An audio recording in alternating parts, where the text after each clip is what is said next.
Mahadum Legacy University merubere emume ịnabata ụmụakwụkwọ ọhụrụ akpọrọ matriculation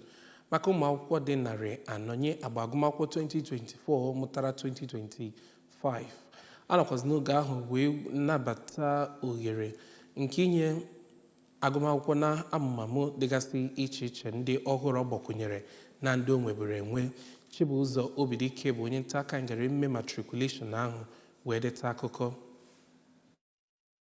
Mmemme nnabata agba nke itoolu nke mahadum ahụ, onye pro-chancellor Dọkịnta Leonard Nkameme mere ka amata na mahadum ahụ bụ nke natagoro ikike ịkụzi ọtụtụ ihe na ụlọ akwụkwọ ha n'ebe o metụtara ahụike, ihe ọgbara ọfụrụ nakwazi imerime ihe ndị ọzọ. Onye odeakwụkwọ pụrụ iche nke ndị National University Commission Ọkammụta Abdullahi Rabadu bụ onye kwuru okwu site n'ọnụ Babagida Muhammad. O mere ka amata na mahadum ahụ bụ nke akwanyegoro akụrụngwa eji akụziri ụmụ akwụkwọ ihe, ụlọọrụ ebe ndị nkụzi nakwazi ndị ọrụ ga na-anọ, nakwa imerime akụrụngwa ndị nke ọzọ, bụ nke o kwuru na ọ ga-enyere aka fụ na agụmakwụkwọ nakwa ọrụ bụ nke a na-eme ọfụma. Oge ọ na-edu ha n'iyi nnabata, onye vice chancellor nke ụlọ akwụkwọ ahụ bụ